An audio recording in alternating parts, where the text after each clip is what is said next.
তো মানব জাতিকে আপনার উম্মতিদেরকে সঠিক পথ কারা দেখাবে, কারা এই আজকে আলোচনা করে রাখবে, কারা ইসলাম ধর্মকে আগে নিয়ে যাবে।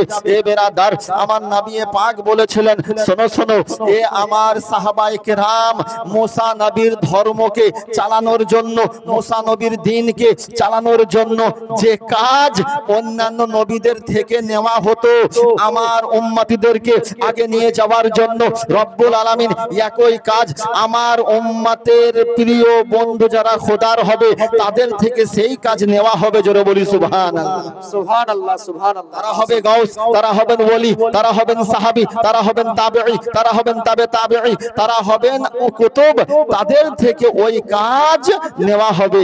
এ বেরাদার, নবী পাক ইন্তেকাল করলেন, ইসলামের প্রথম খলিফা হলেন হযরত আবু বকর সিদ্দিক, আবু বকরের পরে ওমরে ফারুক, ওমরের পরে ওসমানে গনি এবং চতুর্থ খলিফা হিসাবে মনোনীত হলেন হযরতে আলী মুর্তজা শেরে খোদা হায়দারে কাররার, যিনাকে বলা হয় খোদার তরবারি। জোরে বলি সুবহানাল্লাহ, সুবহানাল্লাহ, সুবহানাল্লাহ। সংক্ষিপ্ত আকারে একেবারে ডাইরেক্ট বিষয়বস্তুর উপরে আসছি বিরাদার। চতুর্থ খলিফা হিসাবে মনোনীত হলেন কে?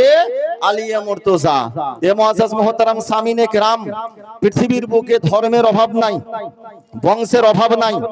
কেউ খান, কেউ পাঠান, কেউ শেখ, কেউ আনসারি, কেউ মানসুরি, কেউ তেলি, কেউ সাইফি, বিভিন্ন রকমের বংশ আছে পৃথিবীর বুকে। কিন্তু বেরাদার, আল্লাহ রাব্বুল আলামিন যত বংশ আজকে দুনিয়াতে আল্লাহ পাঠিয়েছেন, কোন বংশের কোন খানদানের আল্লাহ কোরআন শরীফে আলোচনা করেননি। কোরআন শরীফে আল্লাহ বলেননি, একমাত্র যে বংশের কথা কোরআনের মধ্যে উল্লেখিত আছে সে বংশ হচ্ছে দয়ার নবীর বংশ। জোরে বলি সুবহানাল্লাহ, সুবহানাল্লাহ, সুবহানাল্লাহ। বংশটি কার বংশ?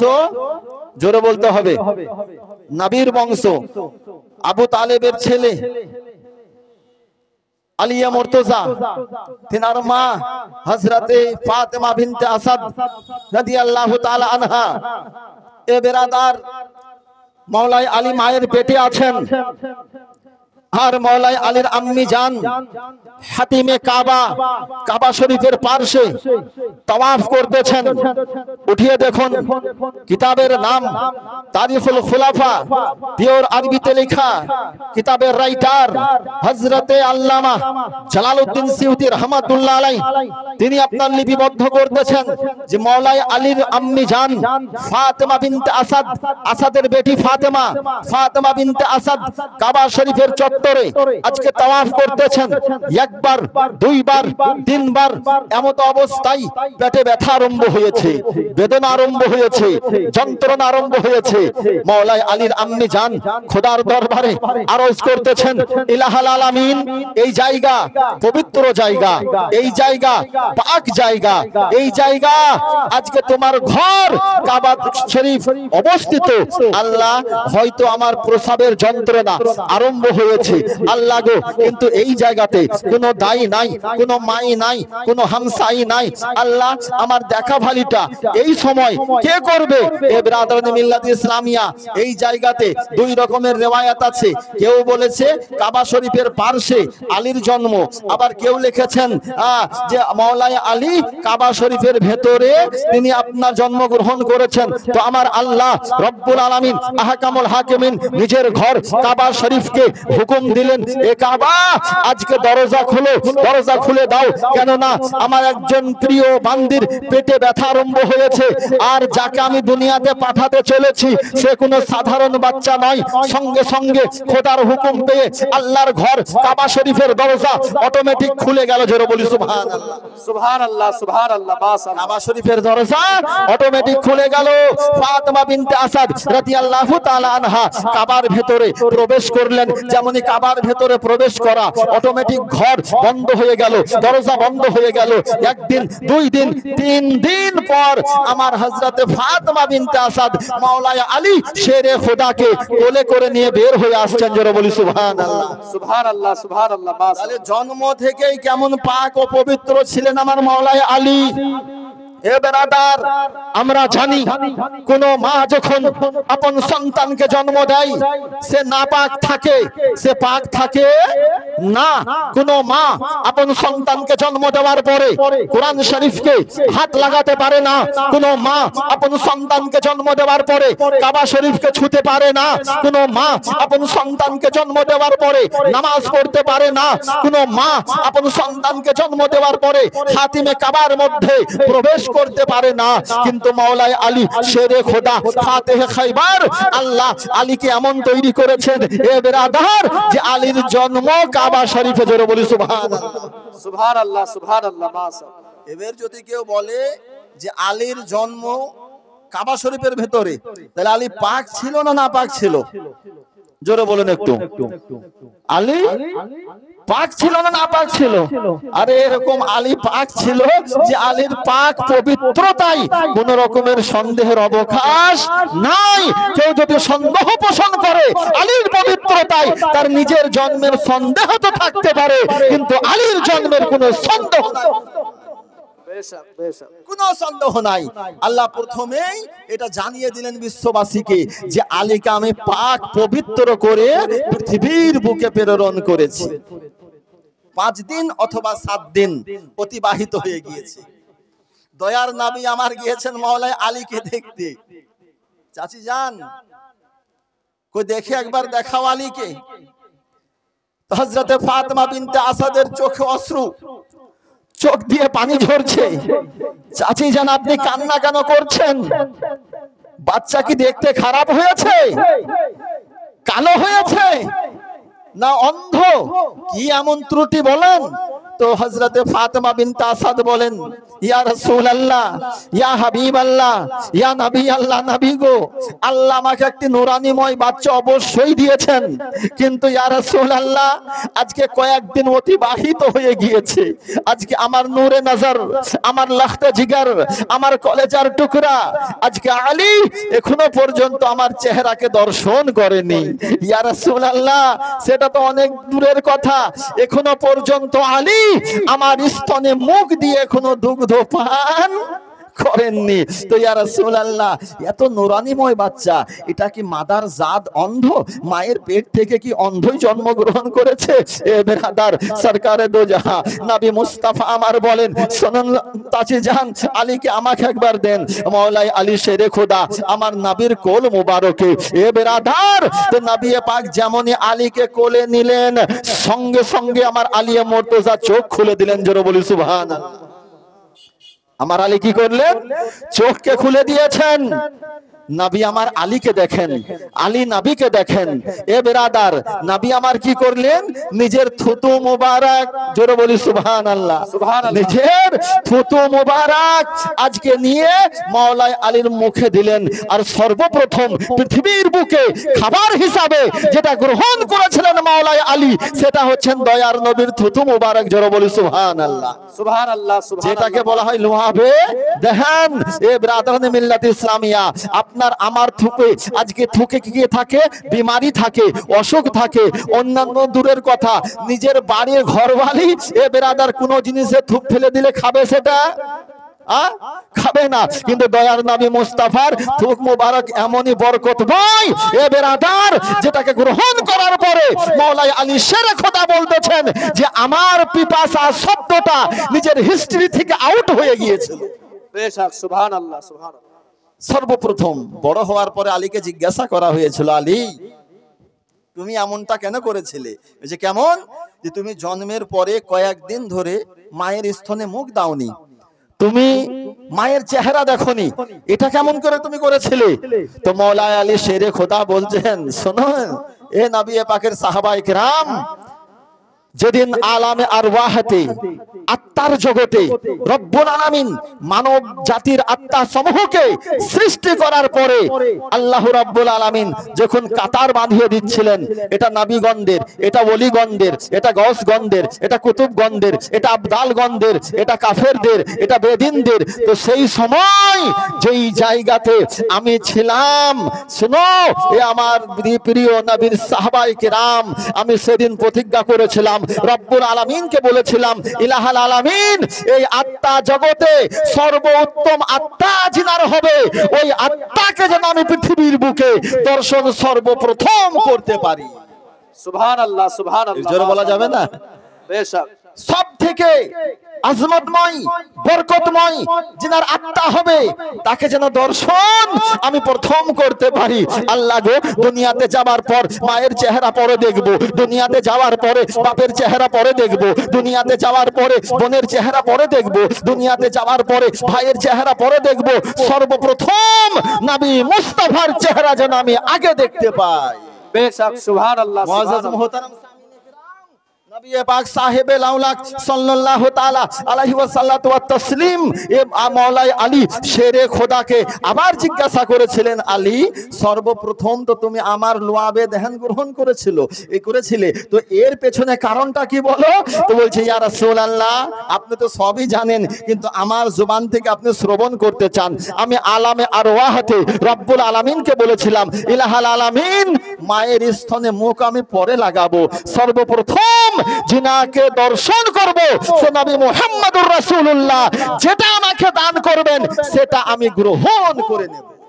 সুবহানাল্লাহ সুবহানাল্লাহ। মুআজ্জাজ মুহতারাম সামিনে কিরাম, আপনারা একাধিকবার শুনেছেন যে বুদ্ধিজীবীদের মধ্যে ইসলাম ধর্ম প্রথমে কে কবুল করেছে, বাচ্চাদের মধ্যে কে কবুল করেছিলেন, মহিলাদের মধ্যে কে কবুল করেছিলেন, আর গোলাম অর্থাৎ দাসদের মধ্যে সর্বপ্রথম ইসলাম ধর্ম কে গ্রহণ করেছিলেন।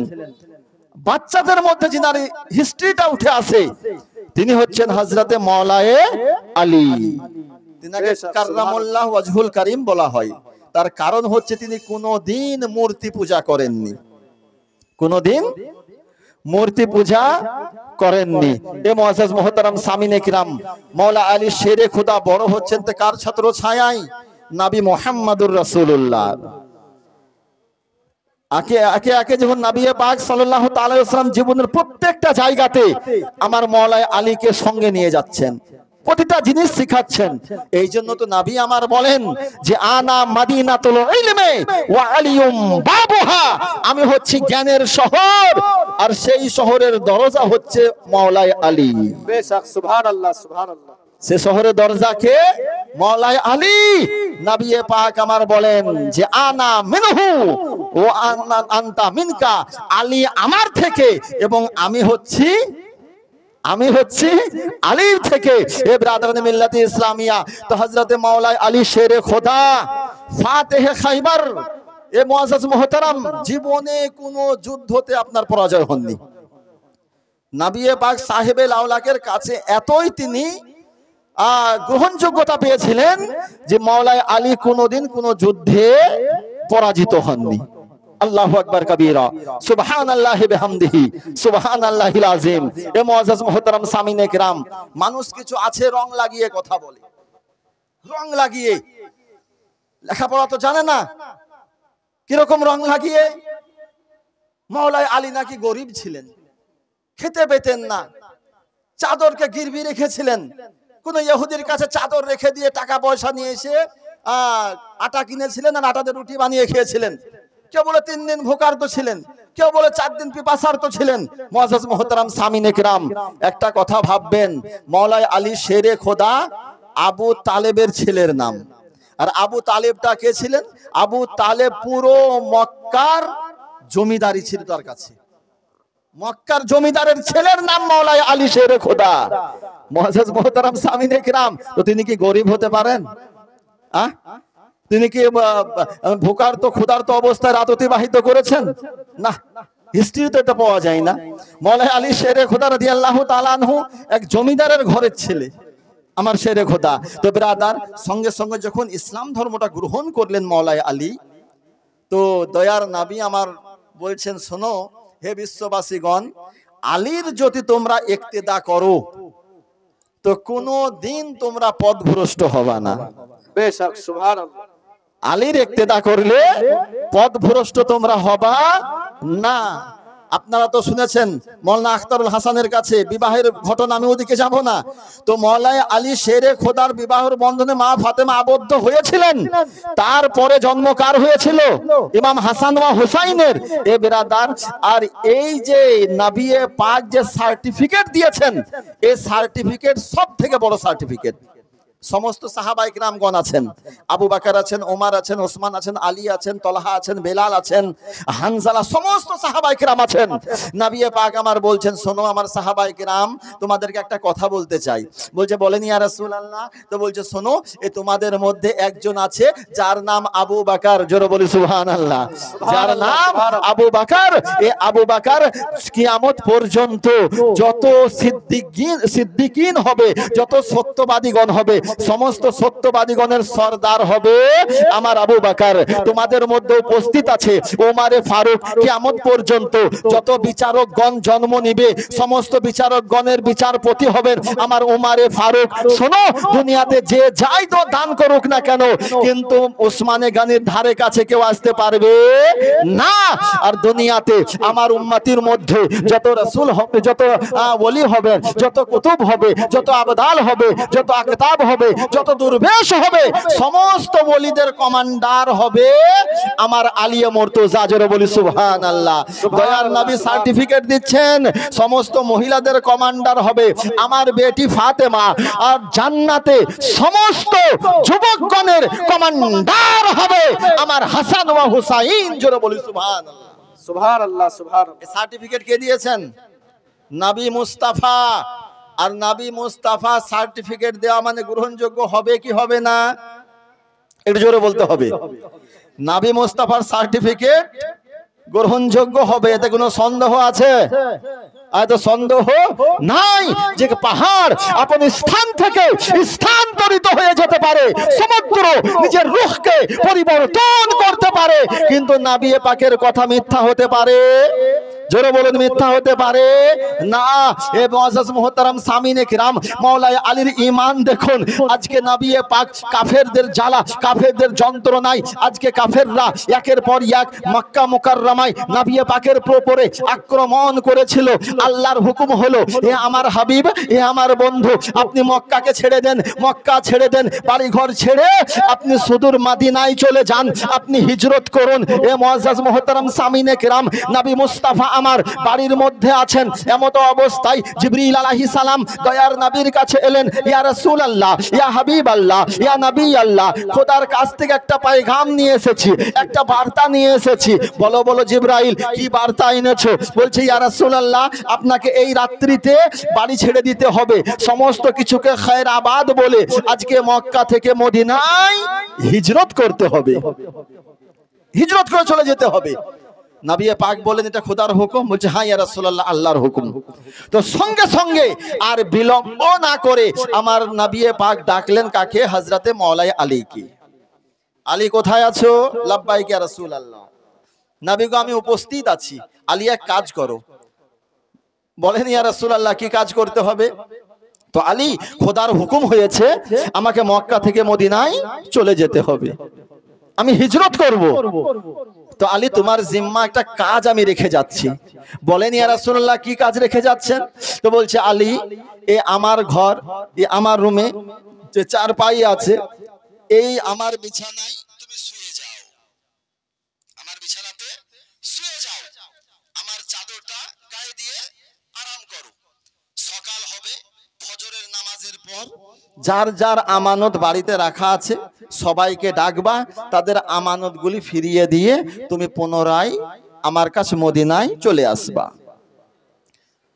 হযরতে আলী মুর্তজা শেরে খোদা কোন রকমের কোন শব্দ আপনার জবান দ্বারা উচ্চারণ করলেন না।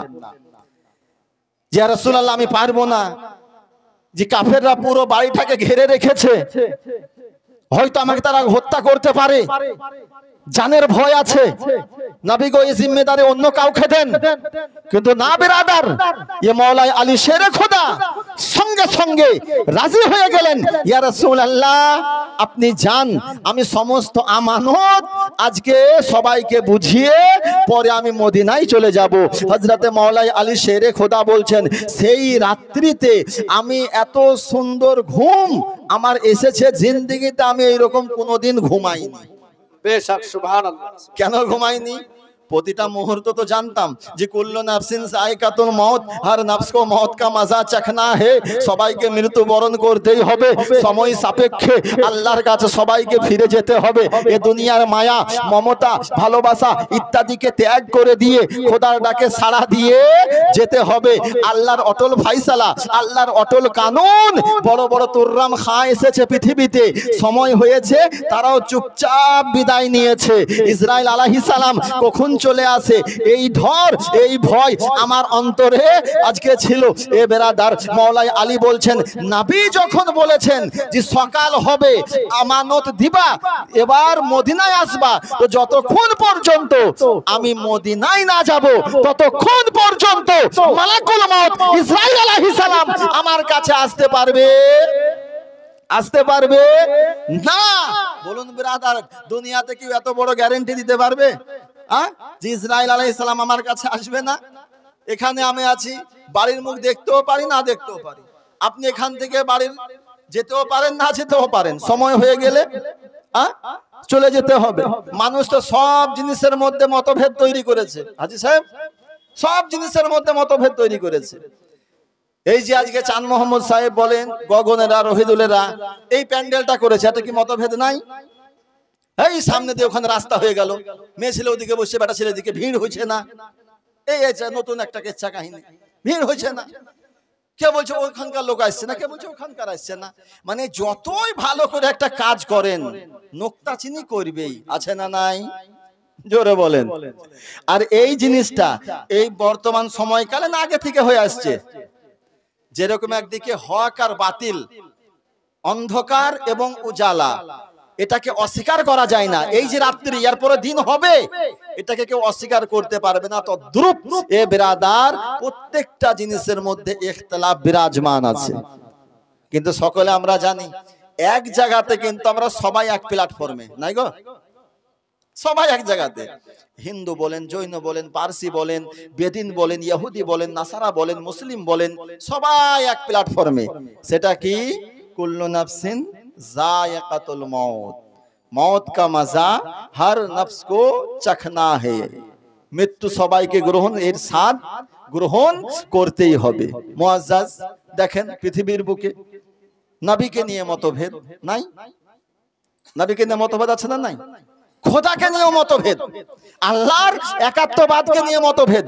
কেউ বলে আমার খোদা এক, কেউ বলে 360, কেউ বলে আমাদের খোদা বৃষ্টির খোদা আলাদা, জমি জায়গা যে দিবে তার খোদা আলাদা, ব্যাংক ব্যালেন্স যে দিবে তার খোদা আলাদা, বিয়ে শাদীর ব্যাপারটা যে সামলায় তার খোদা আলাদা, রোদ্দুর যে দেয় তার খোদা আলাদা, আকাশের উপর অমক খোদা, জমিনের নিচে অমক খোদা, মানে খোদা শেষ নাই। কিন্তু আমরা মুসলমান, আমাদের খোদা কয়? জোরে বলুন। কিছু মানব জাতির মধ্যেই তো কিছু আছে, তাদের কাছে 360 বিরাদার, তাদেরকে তো আল্লাহ তৈরি করেছেন, আমাদেরকেও আল্লাহ তৈরি করেছেন। আজকে দেখুন নবী মুস্তাফা, যার জন্য রব্বুল আলামিন আহকামুল হাকিমিন বিশ্ব জাহানকে তৈরি করেছেন, আজকে এ মানব জাতি এ বিরাদার নবীকে নিয়েও মতভেদ তৈরি করছে না গো। আমাদের আকীদা কি? যে আজকে শহীদপুরে যদি আমি দরুদ পড়ি, শহীদপুরে যদি আমি ইয়া নবী সালামু আলাইকা করি, তো দয়ার নবী নিজ কান মোবারকে শ্রবণ করতে পান। আবার কিছু এমনই আছে নাদানের দল, জাহেল, মূর্খ, আনপড়, গাওয়ার, তাদের কথা হচ্ছে কি যে নবী তো মাশাআল্লাহ মরে মাটির সঙ্গে মিশে গিয়েছে, শোনা তো দূরের কথা। তো তারাও তো মানুষ, আমরাও মানুষ, তাদেরকে আল্লাহ তৈরি করেছে, আমাদেরকে আল্লাহ তৈরি করেছেন, কিন্তু নবীকে নিয়েও মতভেদ তৈরি করছে। ওলিদেরকে নিয়ে মতভেদ, গাউসদেরকে নিয়ে মতভেদ, কুতুবদেরকে নিয়ে মতভেদ, আবদালদেরকে নিয়ে মতভেদ। এ বেরাদার, প্রতিটা জিনিসে এই মানব জাতি ইখতিলাফ তৈরি করেছে, মত পার্থক্য তৈরি করেছে, মতনৈক্য তৈরি করেছে। একটা জিনিস ব্যতি রেখে, সে জিনিসটা হচ্ছে মৃত্যু। জোরে বলি, সেটা কি? জোরে বলুন, মৃত্যু। হিন্দুকে জিজ্ঞাসা করেন, উত্তর পাবেন কি? মরতে হবে। মুসলমানকে জিজ্ঞাসা করলে উত্তর পাবেন মরতে হবে। যত ধর্মের, যত মাযহাবের মানব জাতি আছে, যদি প্রশ্ন করেন ভাই মরবা, সে উত্তর কি দিবে? জোরে বলুন, উত্তর বলবে হ্যাঁ মরতে হবে। তো মওলাই আলী শেরে খোদা বলছেন যে অন্তত সেই দিন যেদিন নবী আমার বললেন সকাল হবে আমানতের মাল দিবা, মদিনায় আসবা। আলী বলছেন আমার পুরোপুরি ঈমান হয়ে গেল যে ইসরাইল আলাইহিস সালাম মালাকুল মউত যতক্ষণ পর্যন্ত আমি মদিনায় না যাচ্ছি ততক্ষণ পর্যন্ত আমার কাছে আসতে পারবে না। এ বেরাদার, সকাল হলো, আজকে আলী মুর্তজা বিছানায় শুয়ে গিয়েছেন। নবী পাক আবু বকরকে সঙ্গে নিয়ে চলতে আরম্ভ করেছেন, হিজরত করছেন। সকাল বেলাতে কি দেখা গেল, কাফেরেরা ঢুকেছে রুমের মধ্যে, তলোয়ার মারবে এমত অবস্থা, দেখছেন নবী নেই। নবী তো ওখানে না, কে আছে? মওলাই আলী। আরে আলী, দয়ার নবী কোথায়? তো বলছে নবী তো আমার হিজরত করে মদিনায় পাড়ি দিয়েছে। তুমি কখন এলা? কেন আমি রাত্রে এসেছি, তো আমরা তো কিছুই দেখতে পেলাম না। আরে নাদানের দল দেখতে পাবি কেমন করে? এটাই তো খোদার কুদরত, জোরে বলি সুবহানাল্লাহ। তোদের সামনে দিয়ে বেরিয়ে গিয়েছে, হ্যাঁ, তোরা পুরো বাড়িটাকে ঘিরে রেখেছিলি, কিন্তু দয়ার নবী আমার তোদের সম্মুখে দিয়ে বেরিয়েছে। তোদের চোখ ছিল, কিন্তু ওই দৃষ্টি শক্তি আল্লাহ কেড়ে নিয়েছিলেন। এ বেরাদার, তো মওলাই আলী সকাল হলো, সমস্ত আমানত বুঝিয়ে দিল সবাইকে। কাফেরও ছিল, ওর মধ্যে মুসলিমও ছিল। ভাই তোমার এত টাকা ছিল, তোমার এত টাকা ছিল, তোমার এত টাকা ছিল। 2 থেকে 3 দিন পর আমার মওলাই আলী শেরে খোদা গেলেন কোথায়? সোনার মদিনায়, জোরে বলি সুবহানাল্লাহ। সুবহানাল্লাহ, সুবহানাল্লাহ। ব্রাদার মিল্লাত ইসলামিয়া, দয়ার নবী মায়ার নবী আমার বলেন, রব্বুল আলামিন আহকামুল হাকিমিন আজকে আমাকে সমস্ত নবীদের কমান্ডার তৈরি করেছেন। আমার পরে নবী হওয়া যদি কারো যোগ্যতা ছিল, কেউ যদি নবী হতো, সে হচ্ছে আমার আলী, জোরে বলি সুবহানাল্লাহ। সুবহানাল্লাহ, সে কে? আমার আলী। যদি আমার পরে আল্লাহ কাউকে নবী তৈরি করতেন।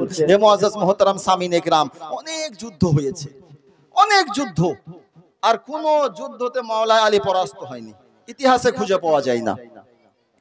তো আমার আলী মুর্তজা শেরে খোদা রাদিয়াল্লাহু তাআলা আনহু, তিনার চোখে ব্যথা। ইসলামের দৃষ্টিতে কয়েকটা যুদ্ধ খুব আপনার চর্চিত বিষয়, যেরকম একটি বদরের যুদ্ধ, যে যুদ্ধে আবু জেহেলকে কচু কাটা করা হয়েছিল, যে যুদ্ধ হয়েছিল রমজানুল মুবারকে, রমজানের মাসে। এই একটা খুব তারিখী ইয়াদগার যুদ্ধ হয়েছিল বদরের প্রান্তরে। আর একটা যুদ্ধ সংঘটিত হয়েছিল উহুদের প্রান্তরে, যে উহুদের প্রান্তরে আমার দয়ার নবী মুস্তাফার আপন চাচা হযরতে আমিরে হামজা রাদিয়াল্লাহু তাআলা আনহুকে শহীদ করার পরে পুরো সিনাকে চাক করে, পুরো কলজার পুরো সিস্টেমটাকে বের করে একটু একটু করে কাটা হয়েছিল। ব্যবসা থেকে, কলজা থেকে, গুর্দা থেকে একটু একটু করে কেটে নেওয়া হয়েছিল। আর সেই সব জিনিসগুলিকে হিন্দা আজকে চাবিয়েছিল নবী মুস্তাফার আপন চাচা হযরতে আমিরে হামজা রাদিয়াল্লাহু তাআলা আনহুর পবিত্র নাক মুবারক এবং কান মুবারককে কেটে তার হাড় তৈরি করে এ হিন্দা নিজের গলাতে পরিধান করেছিল। মক্কা বিজয়ের পর দয়ার নবী মায়ার নবীর আজকে ভয়ে হিন্দা থেকে, আবু সুফিয়ান থেকে থরথর করে কাঁপছে যে নবী পাকের আপন চাচাকে শহীদ করেছিলাম, হয়তো দয়ার নবী আমাদেরকে এখানে আর নিস্ত রাখবে না, শেষ করে দিবেন।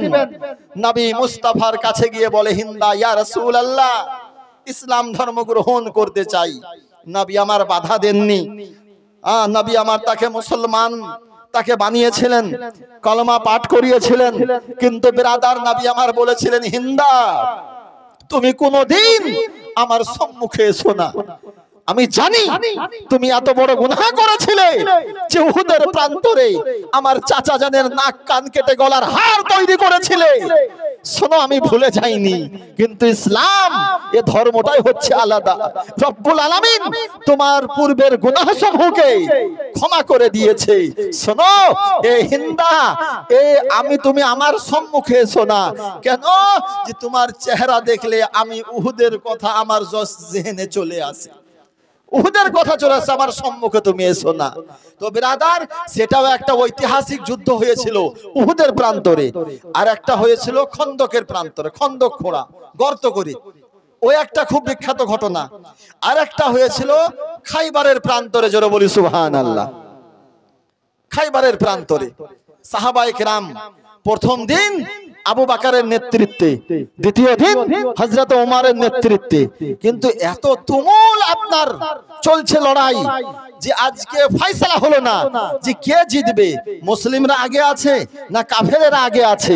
এ বেরাদার, দুই দিন আজকে তুমুল যুদ্ধ চলার পরে তৃতীয় দিন নবী পাক সাহেবে লাউলাক মিসবাহিজ জুলাম জামিলিশ শিয়াম শফিউল উমাম মালিক হিল হারাম সাহেবে জুদ ও কারাম নবী মুস্তাফা আমার বলেন, শোনো এ আমার সাহাবায়ে কেরাম, দুই দিন অতিবাহিত হয়ে গিয়েছে, যুদ্ধের ফয়সালা হয়নি, কালকে আমি ইসলামের পরচম, ইসলামের ঝান্ডা তার হাতে দেব যার দ্বারাতে রব্বুল আলামিন যুদ্ধ আমাদেরকে জয় লাভ করাবেন। জোরে বলি সুবহানাল্লাহ, সুবহানাল্লাহ, সুবহানাল্লাহ।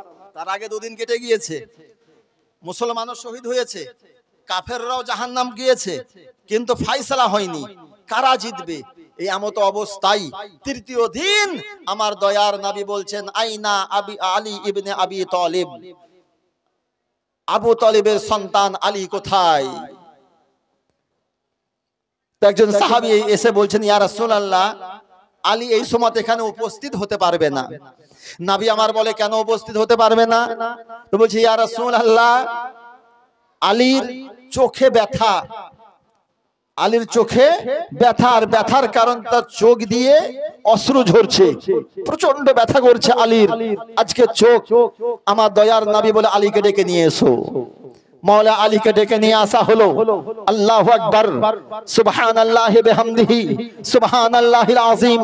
ए मुसलमान, मौला अली शेर खुदा सम्मुखे नबी पाक আমার লুআবে দেহেন থুতু মুবারক বের করে মৌলা আলীর চোখ মুবারকে লাগিয়ে দিলেন। জোরে বলি সুবহানাল্লাহ। মৌলা আলী বলতেছেন, খোদার কসম করে বলি যে নবী পাকের থুতু মুবারক লাগানো মাত্রই আমার পুরো চোখ আজকে ভালো হয়ে গেল, ব্যথা শেষ দূর হয়ে গেল, বেদনা শেষ হয়ে গেল।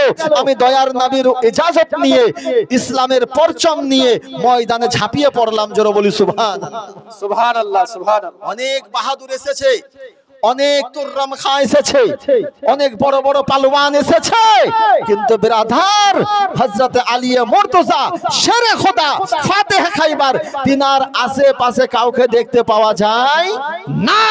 ইসলামের পরচম নিয়ে কাফেরদের উপরে ঝাঁপিয়ে পড়লেন।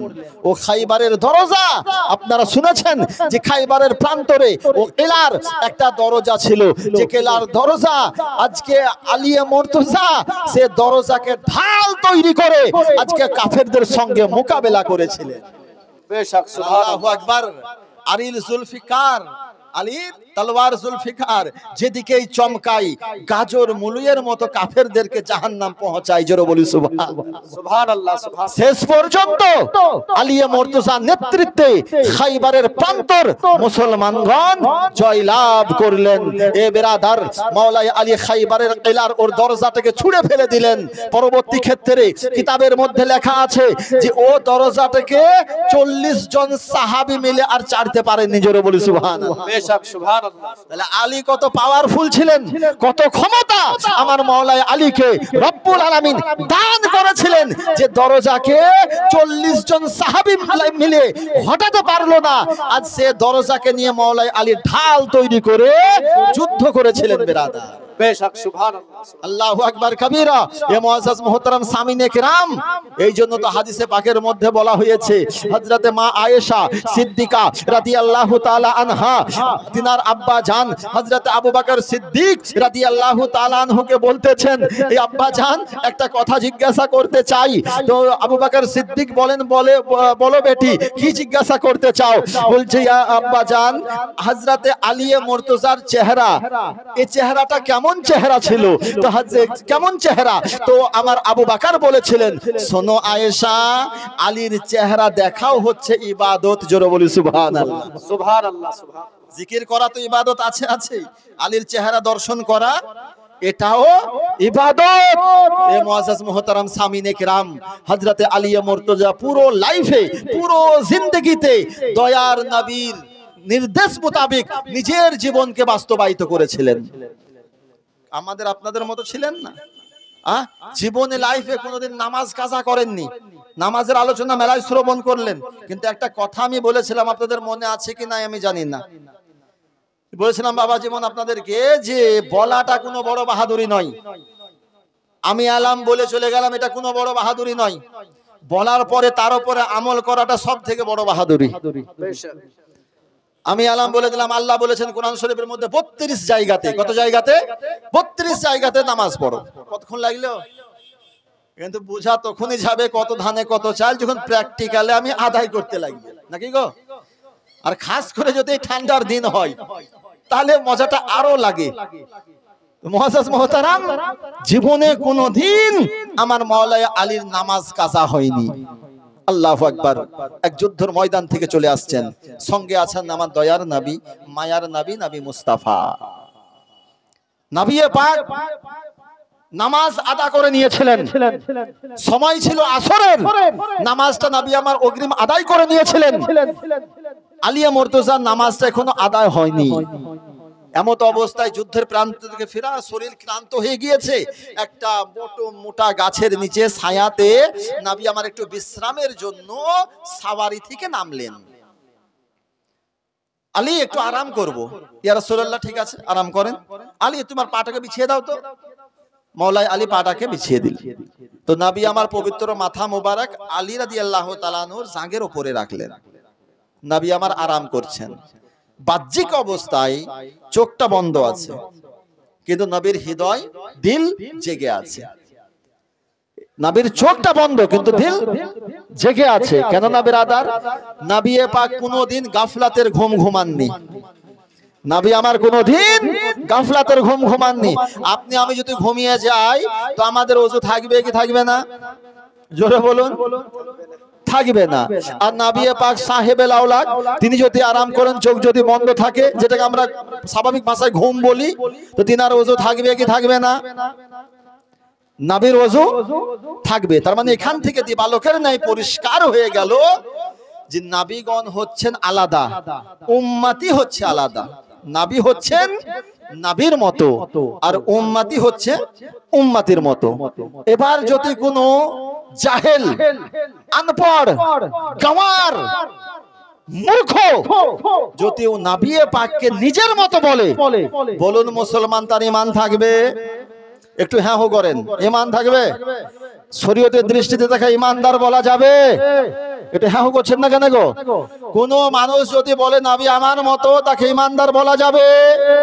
এ বেরাদার, একটা মোটা উদাহরণ দিই, আপনার মস্তিষ্কে সেভ হয়ে যাবে। আপনি এখানে আছেন, এই মঞ্চের সম্মুখে উপস্থিত আছেন, সভা শেষ করার পরে আপনি বাড়ি গেলেন। বাড়ি যাওয়ার পর একদিকে আপনার মা, একদিকে আপনার স্ত্রী, একদিকে আপনার মা কোনো কাজ করছে, অপরদিকে আপনার স্ত্রী আছে। এবার কোনো ব্যক্তি ভিতরে প্রবেশ করার পরে যদি নিজের স্ত্রীকে বলে, এ আমার অর্ধাঙ্গিনী, এ আমার জীবন সাথী, তোমার পিঠ আমার মায়ের পিঠের মতো, তোমার মাথা আমার মায়ের মাথার মতো, তোমার চোখ আমার মায়ের চোখের মতো, তোমার হাত আমার মায়ের হাতের মতো, বলুন মুসলমান শরীয়তের দৃষ্টিতে তার উপরে ফতোয়াটা কি লাগু হবে? এ বেরাদার, শরীয়তের দৃষ্টিতে বলা হয়েছে কোন ব্যক্তি নিজের স্ত্রীকে নিজের মায়ের সঙ্গে যদি আখ্যায়িত করে, উদাহরণ যদি দেয়, তো সঙ্গে সঙ্গে জিহার হয়ে যায়, প্রমাণ তার বিচ্ছেদ হয়ে যায়, সম্পর্ক আলাদা হয়ে যায়। তদ্রূপ এ বেরাদার, কোন উম্মতি নবীকে যদি নিজের মতো বলে, তৎক্ষণাৎ সেই সময় তার ঈমান শেষ হয়ে যায়। সুবহানাল্লাহ, সুবহানাল্লাহ, তার ঈমান শেষ হয়ে যায়। কোন ব্যক্তি যদি নবীকে নিজের মতো বলে, আরে তো নিজের মতো বললি কেন? কাউকে যদি প্রশ্ন ঘুরিয়ে করেন তো আপনাকে উত্তরটা কি দেয় জানেন? নিজের মতো বলবো না কেন? নবীর তো 4টে হাত ছিল না, নবীর তো 2টি হাত, আমাদেরও 2টি হাত। নবীর তো 5টি মাথা ছিল না, তিনারও 1টি মাথা, আমাদেরও 1টি মাথা। 2টি পা, আমাদেরও 2টি পা। তাই জাহিরি শাকল ওয়া সূরাতে, বাহ্যিক দৃষ্টিতে নবী আমার মতো, এই তর্ক দিবে, এই উদাহরণ দিবে। কিন্তু ব্রাদারানি মিল্লাত ইসলামিয়া ওই জাহেল নবীর হাতকে দেখলো, হাতের আঙ্গুলকে দেখলো, কিন্তু ওই আঙ্গুল দ্বারা যে আকাশের চাঁদ দুভাগ হয়ে গেল, এই আদলা কানা ইয়ার দেখতে পাচ্ছে না, ইয়ার হাদিস খুঁজেই পেছে না। নবীর হ্যাঁ হাত 2টা আছে, 2 হাতের আঙ্গুল 10টা আছে, কিন্তু ওই আঙ্গুলের ইশারা দিয়ে আকাশের চাঁদকে দুভাগ করে দিয়েছে। এই আদলা কানার চোখে পড়ে না। নবী পাকের আঙ্গুল দেখলো, কিন্তু আঙ্গুলকে লোটাতে রেখে দিয়ে যে চশমার মতো ঝর্ণার মতো মিষ্টি পানি প্রবাহিত হলো, আধলা কানার চোখে সেটা পড়ে না। এই বাহ্যিক দৃষ্টিতে বলে যে আমাদের মতো। মুআজ্জাজ মুহতারাম সামিনে কিরাম, নবী হচ্ছেন নবীর মতো, নবী হচ্ছেন, জোরে বলুন, নবী হচ্ছেন নবীর মতো, আর আমরা হচ্ছি উম্মতি, হচ্ছে উম্মতির মতো। তো সোহবা নামক জায়গাতে মাওলাই আলী শেরে খোদার জাং মুবারকে আমার দয়ার নবী মাথা রেখে আরাম করছেন। এমত অবস্থায় নবী মুস্তাফা সাল্লাল্লাহু তাআলা আলাইহি ওয়াসাল্লাম চোখ বন্ধ আছে। আস্তে আস্তে আকাশের সূর্য পশ্চিম দিকে ঢলে যাচ্ছে। আসরের সময় এমনি তো কম হয়, আসরের সময় আস্তে আস্তে শেষের দিকে সূর্য অস্তে চলে গিয়েছে। হযরতে মাওলাই আলী শেরে খোদার চেহারা মোবারক পরিবর্তন ঘটেছে, চেহারা মোবারকে পরিবর্তন ঘটেছে। মাওলাই আলীর চেহারা মোবারক, পবিত্র চোখ মোবারকে আজকে অশ্রু, আজকে চোখে পানি, আজকে যে পানির একটা বুঁদ, এক ফোঁটা অশ্রু দয়ার নবীর নূরানিময় চেহারাতে পড়ে গিয়েছে। জোরে বলি সুবহানাল্লাহ। এ বেরাদার, ও চেহারা, যে চেহারার মতো চেহারা রব্বুল আলামিন পৃথিবীর বুকে কাউকেই দান করেননি বেরাদার। বেশক হযরত আবু বকর বলেন, ইয়া রাসূলুল্লাহ, আপনার মতো চেহারা আল্লাহ কাউকে দেননি। উমর বলছেন, ইয়া রাসূলুল্লাহ, আপনার মতো চেহারা আল্লাহ কাউকে দান করেননি। উসমান বলছেন, ইয়া রাসূলুল্লাহ, আপনার মতো নূরানিময় চেহারা রব্বুল আলামিন কাউকেই দান করেননি। সমস্ত সাহাবায়ে কেরামদের আকীদা এটাই ছিল যে নবী পাকের মতো চেহারা আল্লাহ কাউকে দান করেননি। এ মুআজ্জাজ মুহতারাম সামিনে কেরাম, এবার কোন মূর্খ, কোন গাওয়ার, কোন আনপড়, কোন জাহেল এটা বলতেই পারে যে আলীর কথা কেন মানবো, আবু বকরের কথা কেন মানবো, উসমানের কথা কেন মানবো, উমরের কথা কেন মানবো, বেলালের কথা কেন মানবো, সাহাবায়ে কেরামদের কথা কেন মানবো? তারা তো পুরো দুনিয়া ঘুরে দেখেনি, আমেরিকা যায়নি, লন্ডন যায়নি, আলাস্কা যায়নি, ব্রিটেন যায়নি, তাহলে তো ওখানে না গিয়ে কেমন করে বললো যে নবীর মতো চেহারা আল্লাহ কারুর তৈরি করেননি? এ মুআজ্জাজ মুহতারাম সামিনে কেরাম, আসুন আমরা জিবরাইলকে জিজ্ঞাসা করি। জিবরিল আলাইহিস সালাম সাইয়্যিদুল মালায়েকা, তিনি সকলকে দেখেছেন। জোরে বলি সুবহানাল্লাহ। সুবহানাল্লাহ। জিবরাইল সকল নবীগণকে দেখেছেন, জিবরাইল সমস্ত ওলিগণকে দেখেছেন। কিয়ামত পর্যন্ত কারা আসবে এখান জিবরিল আলাইহিস সালামের। তো হযরত জিবরিল আলাইহিস সালাম সাইয়্যিদুল মালায়েকা, তিনি বলতেছেন, ইয়া রাসূলুল্লাহ, ইয়া হাবিবাল্লাহ, ইয়া নবী আল্লাহ, আপনার মতো নূরানিময়, হাক্কানিময়, ইরফানিময় চেহারা রব্বুল আলামিন পৃথিবীর বুকে কাউকেই দান করেন। নারায়ে তাকবীর, নারায়ে রিসালাত, মাসলাকে আলা হযরত মুনাজির আহলে সুন্নাত, মুনাজির আহলে সুন্নাত। মুহতারাম, কিছু মানুষ বলে যে ইউসুফ আলাইহিস সালামের চেহারা, অস্বীকার করি না। এ বেরাদার, ইউসুফ নবী পাক সাহেবে লাউলাকের চেহারার সৌন্দর্যতাকে 100 ভাগে বিভক্ত করলে পারে ইউসুফ আলাইহিস সালাতু ওয়াত তাসলিম তিনি 1 ভাগের মাত্র অধিকারী, 1 ভাগের অধিকারী। আমরা জানি ইতিহাসে লিপিবদ্ধ আছে যে ইউসুফ আলাইহিস সালামকে দেখার পরে মিশরের রমণীরা নিজের আঙ্গুলকে কেটে দিয়েছিল। ইউসুফ আলাইহিস সালামকে দেখার পরে মিশরের রমণীরা কি করেছিল? আঙ্গুল নিজের কেটে নিয়েছিল। কিন্তু বেরাদার, নবী মুস্তাফাকে দেখার পরে আরবের যুবকেরা নিজের গর্দনকে বিসর্জন দিয়েছিল। সুবহানাল্লাহ, সুবহানাল্লাহ। নবীকে দেখার পরে আরবের যুবকেরা কি করেছিল? গর্দনকে বিসর্জন দিয়েছিল। এ মুআজ্জাজ মুহতারাম সামিনে কিরাম, তো জিবরাইল বলেন, ইয়া রাসূলুল্লাহ, আপনার মতো চেহারা আগে, বর্তমানে, পরে রব্বুল আলামিন কাউকে দান করেননি এবং কিয়ামত পর্যন্ত করবেন না। এ মুআজ্জাজ মুহতারাম সামিনে কিরাম, তো মাওলাই আলী শেরে খোদার ওই 1 ফোঁটা অশ্রু আজকে দয়ার নবীর নূরানিময় চেহারাতে পড়ে গিয়েছে। নবী মুস্তাফার চোখ মোবারক খুলে গিয়েছে। কি ব্যাপার আলী, মন খারাপ? মন খারাপ করছো, তোমার চোখে অশ্রু কেন, কান্না কেন করতেছো?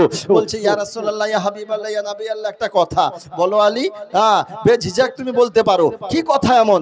বলছে ইয়া রাসূলুল্লাহ, আমার লাইফে, আমার জীবনে কোনোদিন নামাজ কাজা হয়নি, কোনোদিন আমি কাজা করিনি, আদা করেছি সময়ে নামাজটা আমি আদা করে নিয়েছি।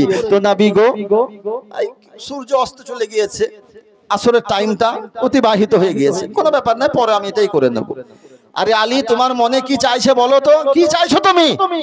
তো শেরে খোদা ফাতেহে খাইবার ইমাম হাসান ওয়া হুসাইনের আব্বাজান, সমস্ত ওলিগণের কমান্ডার আমার মাওলাই আলী বলেন, ইয়া রাসূলুল্লাহ, আমার মনের ইচ্ছা যখন জীবনে কাজা হয়নি, তো আজকে বা কেন হবে? আদাটা যদি করতে পারতাম, সময়ে যদি নামাজটা পড়তে পারতাম।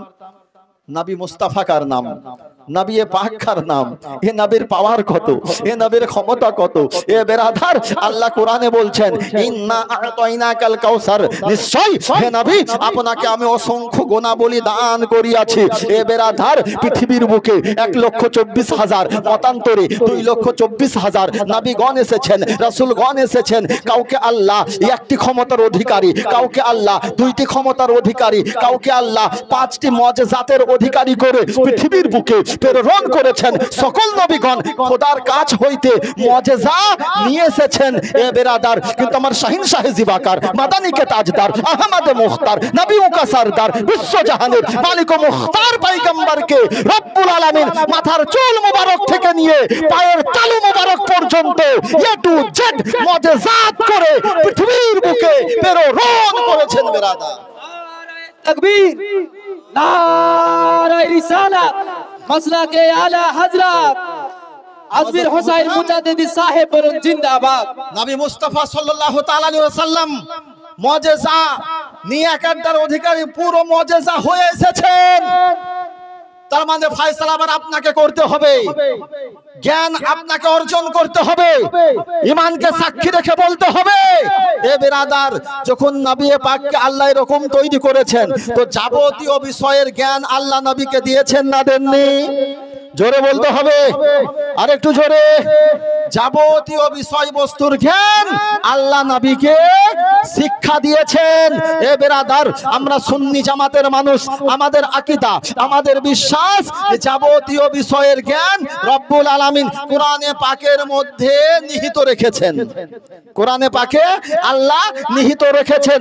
এ বেরাদার, আকাশের জ্ঞান কোরআনের মধ্যে পাওয়া যায়, জমিনের জ্ঞান কোরআনের মধ্যে পাওয়া যায়, জিবরাইলের জ্ঞান কোরআনের মধ্যে পাওয়া যায়, ইসরাইলের জ্ঞান কোরআনের মধ্যে পাওয়া যায়, ইসরাফিলের জ্ঞান কোরআনের মধ্যে পাওয়া যায়, মিকাইলের জ্ঞান কোরআনের মধ্যে পাওয়া যায়, মুনকার নাকিরের জ্ঞান কোরআনের মধ্যে পাওয়া যায়, কিরামান কাতিবিনের জ্ঞান কোরআনের মধ্যে পাওয়া যায়, সিদরার জ্ঞান কোরআনের মধ্যে পাওয়া যায়, আরশে ইলাহির জ্ঞান কোরআনের মধ্যে পাওয়া যায়, লৌহ কালামের জ্ঞান কোরআনের মধ্যে পাওয়া যায়, তাহতা সারার জ্ঞান কোরআনের মধ্যে পাওয়া যায়, বিশ্ব জাহানের জ্ঞান রব্বুল আলামিন কোরআনের মধ্যে নিহিত রেখেছেন। আর এই কোরআন, এ বেরাদার, স্বয়ং আমার আল্লাহ নবীকে শিক্ষা দিচ্ছেন। জোরে বলি সুবহানাল্লাহ, সুবহানাল্লাহ। জোরে বলা যাবে না? আর একটু জোরে। এই কোরআন শিক্ষা কে দিচ্ছেন? আমার আল্লাহ। 27তম পারা, বিসমিল্লাহির রহমানির রহিম। আর রহমানু আল্লামাল কুরআন, রহমান वो है जिसने अपने हबीब को कुरान सिखाया। আল্লাহ নিজের নবীকে কোরআনের জ্ঞান দিয়েছেন। বেরাদার, বেশক, সুবহানাল্লাহ। আরে কোরআন যাবতীয় বিষয়বস্তু জ্ঞানের ভান্ডার, আর পুরো কোরআনের শিক্ষা আল্লাহ নবীকে দিচ্ছেন। এবার কোন ওয়াহাবের দল, কোন শিয়া, কোন ফারাজি, কোন কাদিয়ানি, কোন ওয়াহাবি, কোন হাত ঝাড়ুয়া, কোন পা ফাড়ুয়া, কোন হেজাতি, কোন জোলহা, কোন আগাছা যদি বলে নবীর এ জ্ঞান ছিল তো ও জ্ঞান ছিল না, নবীর এ ক্ষমতা ছিল তো ও ক্ষমতা ছিল না, বলুন মুসলমান শরীয়তের দৃষ্টিতে ওই সব নামধারীদেরকে মুসলমান বলা যাবে? একটু জোরে বলতে হবে। আচ্ছা, সে যদি ডাক্তার হয় যাবে? সে যদি মাস্টার হয় যাবে নাকি গো? জ্ঞানের দিক থেকে যদি হয়ে যায়, এবার সে যদি এলএলবি করে উকিল হয়ে যায়, আর আকীদা যদি তার এ হয়, তাকে মুসলমান বলা যাবে? এই জিনিসগুলা বলে আর কিছু মানুষের বেরাদার মাথা খারাপ হয়ে যায়। দেখছেন তো বর্তমান পরিস্থিতি কি। আর এই দেখেন, হাতে চলে আসছে অ্যান্ড্রয়েড মোবাইল। কিছুক্ষণ আগে সাদ্দাম হোসেন সাহেব বক্তব্য রাখছিলেন মাগরিবের পরে, যে এরা মাদ্রাসা না গিয়ে মৌলবি, মাদ্রাসার চেহারা দর্শন না করেই মুফতি, পুরো বুখারী শরীফকে ডাউনলোড করে রেখেছে, মাওলানার সঙ্গে তর্ক বিতর্ক, মুফতির সঙ্গে তর্ক বিতর্ক। ই জেনে গিয়েছে মাদ্রাসা না পড়েই কোন হাদিসটি মুতাওয়াতির, কোন হাদিসটি মাওকুফ, কোন হাদিসটি হাসান, কোন হাদিসটি যায়িফ, কোন হাদিসটি বিশুদ্ধ, এ মাদ্রাসায় লেখা পড়ে না করেই বুঝে গিয়েছে। ভাবতে অবাক লাগছে না গো? আমরা 12 বছর মাদ্রাসায় অ্যাডমিশন নেওয়ার পরে জায়গির থেকে, আমার বন্ধুবর চলে এসেছে, জায়গির থেকে খুঁজে পেলাম না, আর ও 10 থেকে 12,000 টাকা দিয়ে একটা মোবাইল কিনে একটা বই ডাউনলোড করে বলছে এটা ছিল তো ওটা ছিল না, নবীর গান ছিল তো ও গান ছিল না। বাস, মানে মুফতির বাপ চলে আসছে। বড় বড় মুফতি ওর কাছে কিছুই লয়, ও ধরে নিতে হবে, ওর ভাড়ে কিছু নাই, ও ফাটা টিনি বাজাচ্ছে একদিন, ভাড়ে কিছু নাই ওর। বাইরের সমর্থন পেয়ে, অর্থর প্রলোভন পেয়ে এ বিরাদার মানুষের মধ্যে কিভাবে বিভেদ সৃষ্টি করতে হয়, এদিকে তার একটা ভালো চাল সে জেনে নিয়েছে। সাবধান মুসলমান, বর্তমান প্রেক্ষাপটে ঈমানকে হেফাজত করা সব থেকে কঠিন বিষয়, না গো? সব থেকে কঠিন এটা। যাই হোক, আমি এদিকে আসছি না বিরাদার। তো মাওলাই আলী শেরে খোদা, নবী বলছেন, আলী তুমি নামাজ টাইমে আদা করতে চাও না কাজা পড়তে চাও? আলী বলেন, ইয়া রাসূলুল্লাহ, যদি আদা পেয়ে যাই তাহলে কাজা কি কেউ করে? নবী গো, আমি আদা পড়তে চাই। তোমার শাহিন শাহজি বাকার মাদানিকে তাজদার নবী মুস্তাফা আমার আঙ্গুল মোবারকের ইশারা করলেন, নবীর ইশারা পাওয়া মাত্রই অস্তে যাওয়া সূর্য পুনরায় উদিত হলো, ওই জায়গাতে এসে থেমে গেল যেই জায়গা থেকে আসরের টাইম আরম্ভ হয়। সুবহানাল্লাহ, সুবহানাল্লাহ। এর জোরে বলা যাবে না? আর একটু জোরে। যে জায়গা থেকে আসরের টাইম আরম্ভ হয়, যাও এ আলী নামাজ তুমি আদা করে নাও। এ হচ্ছে নবী মুস্তাফার পাওয়ার, এ হচ্ছে আমার নবী মুস্তাফার ক্ষমতা। এ বেরাদার, ও আলিয়ে মুর্তজা শেরে খোদা কার নাম? এ বেরাদার, একটু আলোকপাত করব, ইনশাআল্লাহ আপনার ঈমান তাজা হয়ে যাবে। মাওলাই আলী শেরে খোদা যুদ্ধে গিয়েছেন, আর যুদ্ধে যাওয়ার পরে কাফেরদের ছোড়া তীর সাধারণ নয়, ওই তীরের অগ্রভাগে বিষ মাখানো আছে, আর ওই বিষ মাখানো তীর আমার মাওলাই আলী শেরে খোদার বাজু মুবারকে পিউস্ত হয়ে গিয়েছে, বাজু মুবারকে গেঁথে গিয়েছে। এত টিস, এত ব্যথা, এত যন্ত্রণা যে কোন সাহাবী আপনার হাত লাগাতে দিচ্ছেন না, কাউকে হাত লাগাতে দিচ্ছেন না, এত ব্যথা করছে। আমরা জানি এ বেরাদার, আমাদের হাতের তালু কিংবা পায়ে যদি কাঁটা চুভে যায়, কাঁটা যদি ঢুকে যায়, কত আমরা ব্যথা পাই। ও মরে গেলাম রে, ছেড়ে দে রে, অমুকরে সমুখরে, বিভিন্ন রকমের। কিন্তু মাওলাই আলী শেরে খোদা দেখুন বেরাদার, যে বিষ মাখানো তীর বাজুতে পিউস্ত হয়ে গিয়েছে, গেথে গিয়েছে। তো সাহাবায়ে কেরামরা তো চাইবেন যেটাকে টেনে হিঁচড়ে যেমন করে বাই করি, কিন্তু ব্যথার তাড়নায় আলী বলছেন যে না। সমস্ত সাহাবায়ে কেরামগণ আছেন, তার মধ্যে একজন বয়োজ্যেষ্ঠ বলছে, শোনো, এইরকম ভাবে তীরটাকে খিঁচে বের করা যাবে না, টেনে বের করা যাবে না, এর একটা পদ্ধতি আছে। বলছে পদ্ধতিটা কি? তো বলছে আলীকে নামাজ পড়তে দাও। জোরে বলি সুবহানাল্লাহ, সুবহানাল্লাহ। আলীকে নামাজে দাঁড়াতে দাও, তারপরে দেখো ইমাম হাসান ওয়া হুসাইনের আব্বা জান মা ফাতেমাতুজ জাহরার মাথার তাজ, শেরে খোদা, খোদার বাগ মাওলাই আলী, তিনি নামাজ আরম্ভ করলেন। যেমনই নামাজ আরম্ভ করা, এ বেরাদার অন্যান্য সাহাবাগণ কি করলেন? তীরটাকে ধরে টেনে বের করে নিলেন। নামাজ কমপ্লিট হয়ে গেল। কমপ্লিট হয়ে যাওয়ার পরে এবার সাহাবায়ে কেরাম জিজ্ঞাসা করছেন, আলী তোমাকে কোনো ব্যথা হয়নি? যন্ত্রণা হয়নি? বলছে কিসের? তো বলছে কেন, তোমার বাজুতে তীর গেঁথে গিয়েছিল, তীরটাকে তো টেনে বের করে নিয়েছে আমরা, তুমি বুঝতে পারোনি? তো এ বেরাদার, আমার মাওলাই আলী শেরে খোদা ফাতেহে খাইবার উত্তর দিচ্ছেন, শোনো এ আমার বিশ্ব রাসূলের বন্ধুবর্গ, আমি যখন নামাজ আরম্ভ করি তো আমি স্বয়ং রব্বুল আলামিনের সঙ্গে কথাবার্তা বলি। জোরে বলি সুবহানাল্লাহ, সুবহানাল্লাহ। আর খোদার সঙ্গে কথাবার্তা বলা অবস্থায় দুনিয়াবি কোন মুসিবত যদি আসে, আমি আলী সেটা অনুধাবন করতে পারি, সেটা বুঝতে পারি না। তোমরা কখন তীর বের করে দিয়েছে, আমি আলী এটা বুঝতে পারিনি। এ বেরাদার, তাহলে নামাজ এভাবে পড়তে হবে যেমন মাওলাই আলী আমাদেরকে শিক্ষা দিয়ে গিয়েছেন। এ মুআজ্জাজ মুহতারাম সামিনে কিরাম, মাওলাই আলী শেরে খোদা যখন খিলাফতের মাসনাদে আসীন হলেন, পাঁচটি রাজ্যে ইসলামের পরচম উঠিয়েছিলেন। কয়টি রাজ্যে? ফারাস, বাসরা, কুফা, অলরেডি আগে ছিল মক্কা এবং মদিনা, সেটা স্টেট হিসাবে রাজ্য লেভেলে বিভিন্ন এলাকায় নিজের শাগিরদ বলেন, অন্যান্য সাহাবাদেরকে বলেন, তিনাদেরকে পাঠিয়েছিলেন। এই আলী শেরে খোদা রাদিয়াল্লাহু তাআলা আনহু মুআজ্জাজ যখন শেষ পর্যায়ে, জীবনের শেষের দিকে, তো মাওলাই আলী ইমাম হাসান ওয়া হুসাইনকে ডাক দিলেন। ডাক দেওয়ার পরে কিছু নসিহত করলেন। ওই নসিহত যে নসিহত দয়ার নবী আলীকে করেছিলেন। নসিহত কমপ্লিট হলো। সংকীর্ণ আকারে বলছি, আমার মাওলাই আলী শেরে খোদা মসজিদে যাবেন আর মসজিদে গিয়ে নামাজ আদা করবেন। কোন ওয়াক্তের নামাজ? ফজরের নামাজ মাওলাই আলী আমার আদা করবেন মসজিদে গিয়ে। ব্রাদারনে মিল্লাত ইসলামিয়া তো যাচ্ছেন, আর রাস্তাতে ঘাত লাগিয়ে বসেছিল কে? একটা মুনাফিক, নাম তার আব্দুর রহমান বিন মুলজম। এই আব্দুর রহমান এ বেরাদার তীর মেরেছিল, আর এক তো বৃদ্ধ অবস্থায়, তো শেষ পর্যন্ত ওই আঘাতেই, ওই ব্যথার তাড়নায় কয়েকদিন পর আমার আলিয়ে মুর্তজা শেরে খোদা ফাতেহে খাইবার ইহলোক থেকে পরলোক গমন করেছিলেন। ওদিকে আমি যাচ্ছি না। সে নবী পাক সাহেবে লাউলা কেমন সাহাবী তৈরি করেছিলেন, যে সাহাবীর চেহারাকে দেখার পরে কাফেরেরা ঈমান নিয়ে এসেছিল। জোরে বলা যাবে না? একটা মক্কায় ছিল খুব তুররাম খাঁ, বড় বড় লেকচার দিত। ঈসাই ধর্মের যাজক, যাকে পাদ্রী বলা হয়, যাজক চ্যালেঞ্জ ঘোষণা করেছিল। কি চ্যালেঞ্জ? যাও যে নবী মুহাম্মদুর রাসূলুল্লাহকে বলে দাও সে যেন তার আয়াল, তার পরিবারের সদস্যদেরকে নিয়ে আসুক, আমরাও নিয়ে যাব, উভয়ে একটা ময়দানে একত্রিত হয়ে যাব। যারা হক পথে আছে দোয়া করব খোদার কাছে, যারা হক পথে আছে তাদেরকে যেন আল্লাহ কি করে? বাঁচিয়ে নেয়, আর যারা বাতিল পথে আছে তাদেরকে আল্লাহ ডুবিয়ে দেয়।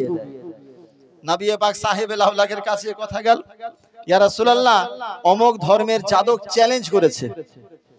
তো নবী পাক মানা করবেন যে চ্যালেঞ্জ অ্যাকসেপ্ট করবেন না? তা তো নয়। নবী আমার সঙ্গে সঙ্গে অ্যাকসেপ্ট করলেন, সঙ্গে সঙ্গে অ্যাকসেপ্ট করলেন। এবার আদরনে মিল্লাতে ইসলামে ওদিকে আমি পরে যাচ্ছি। নবীর গোলামের গোলাম, 14 পিঢ়ির গোলাম হযরতে গাউসে পাক রাদিয়াল্লাহু তাআলা এর একটা ছোট্ট ওয়াকিয়া মনে চলে এলো। যে গাউসে পাক দয়ার নবীর আমার মান মর্যাদা বর্ণনা করছিলেন, আর রাস্তা দিয়ে ওই ঈসাই ধর্মের যাজক হেঁটে যাচ্ছিল। বলছে আব্দুল কাদের দাঁড়িয়ে যাও, কি ব্যাপার, কি হয়েছে? তুমি তোমার নবীর খুব প্রশংসা করছো। আরে কেন করবো না বুঝি? তোমার নবী কোনদিন মৃত ব্যক্তিকে জীবিত করেছিল? তো বলছে এ পাদ্রী, এ যাজক শোনো, তুমি নবীর ক্ষমতা পরে তুমি আকলন করো, পরে তুমি এটা ভাবনা চিন্তা করো। আমি ওই মদিনাওয়ালা পয়গম্বরের গোলামের 14 পিঢ়ির গোলাম, আমার নাম মহিউদ্দিন আব্দুল কাদের। তুমি আমাকে এলাকার যে কোনো কবরস্থানে নিয়ে চলো, তোমার সম্মুখে আমি মৃত ব্যক্তিকে জীবিত করিয়ে দেখিয়ে দেব। বেশক, সুবহানাল্লাহ, চলো আমাকে যেখানে মন সেখানে।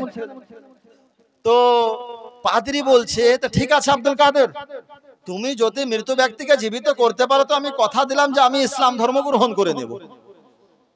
হিস্ট্রি আপনারা শুনেছেন অনেক জায়গাতেই। তো গেলেন কোথায়? বাগদাদ শরীফের কবরস্থান। সে কবরস্থান আজও আছে।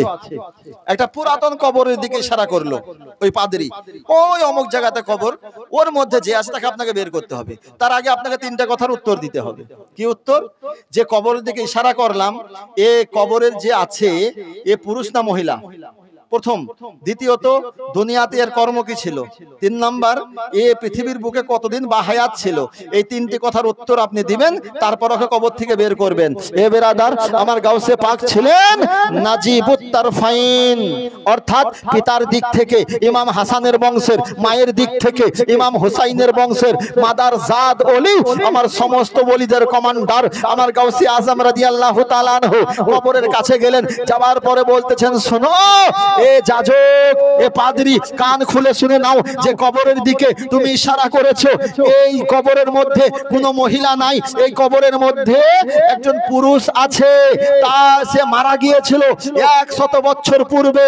শোনো, তার দুনিয়াতে সে একটা গাওয়াইয়া ছিল, গান গিয়ে বেড়াতো। এটা তোমার 3টি প্রশ্নের উত্তর আমি দিলাম। বলো, এবার কবর থেকে বের করব? তো বলছে হুজুর হ্যাঁ বের করেন।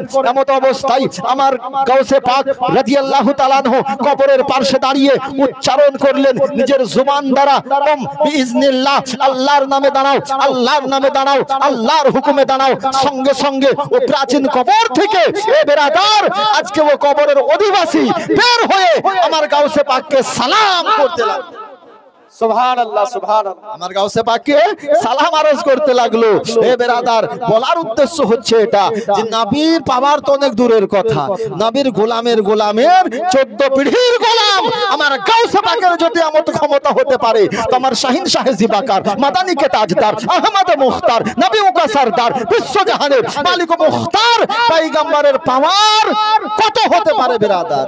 এই জন্যই তো আমার আলা হযরত আজিমুল মারতাবাত, কানজুল কারামাত, জবালুল ইস্তিকামাত, ইমাম ইশক মোহাব্বত, ইমাম আহলে সুন্নাত, ইমাম আহমদ রাজা ফাজিল बरेलवी রাদিয়াল্লাহু তাআলা আনহু আমার বলেন, जब उनके गदा भर देते हैं शाहने जमाना की झोली, मोहताज का जब ये आलम है, मुख्तार का आलम क्या होगा। नारे तकबीर, नारे रिसालत, मसलक आला हजरत, उलमाए अहले सुन्नत, पीर का दामन, वली का दामन, दीन इस्लाम, नारे तकबीर, नारे रिसालत, या रसूल अल्लाह। এই দেখেন ব্রাদার মিল্লাত ইসলামিয়া প্রধান জীবনী গায়ক বক্তা আমাদের পবিত্র মঞ্চে উপস্থিত হয়ে গিয়েছেন। বিলম্ব করব না, তার সঙ্গেই এই পবিত্র জীবনী জালসার যিনি সার্বা চেয়ারম্যান, প্রাক্তন বিধায়ক ও পরিষদীয় সচিব আমার মহতারাম চাঁদ মোহাম্মদ ভাই, তিনিও উপস্থিত হয়ে গিয়েছেন। লম্বা বক্তব্যকে লম্বা চওড়া করব না, জাস্ট শেষের দিকে লাউড স্পিকার হযরতকে আমি ছেড়ে দেব। মুআজ্জাজ মোহতারাম, তো মাওলানা আলী শেরে খোদা ফাতেহে খাইবার, তিনার সম্পর্কে নবী বলছেন যে আলী, তুমি, আমি যে শিক্ষার শহর, সে শহরের দরজা হচ্ছে তুমি। মাওলানা আলী এবার নিজে বলছেন, দেখুন শেষ বার্তা বলে দিই মাওলানা আলীর জ্ঞান সম্পর্কে। কোরআন শরীফ 30 পারা, 30 পারার সমস্ত জ্ঞান সূরাতুল ফাতিহাতে, সমস্ত জ্ঞান সূরায়ে ফাতিহা, আলহামদুলিল্লাহি রাব্বিল আলামিন রহমানির রহিম, পুরো জ্ঞানটা এই সূরাতে। এই সূরার সমস্ত জ্ঞান বিসমিল্লাহির রহমানির রহিমে। কোথায়? বিসমিল্লাহির রহমানির রহিম। কথাটা বুঝাতে পারলাম তো? কোরআনের সমস্ত নিচড় মখজান সেটা হচ্ছে সূরায়ে ফাতিহা, আর সূরায়ে ফাতিহার সমস্ত মখজান ওয়া মাতালিব সেটা হচ্ছে বিসমিল্লাহির রহমানির রহিম। আর বিসমিল্লাহির রহমানির রহিমের সমস্ত জ্ঞান, প্রথম অক্ষর যে বা, সে বায়ের সমস্ত জ্ঞান ওই নিচের নুকতা মাওলানা আলী বলতেছেন, সেই নুকতা হচ্ছে আমি আলী। জোরে বলি সুবহানাল্লাহ, সুবহানাল্লাহ। জোরে বলা যাবে না? সুবহানাল্লাহ।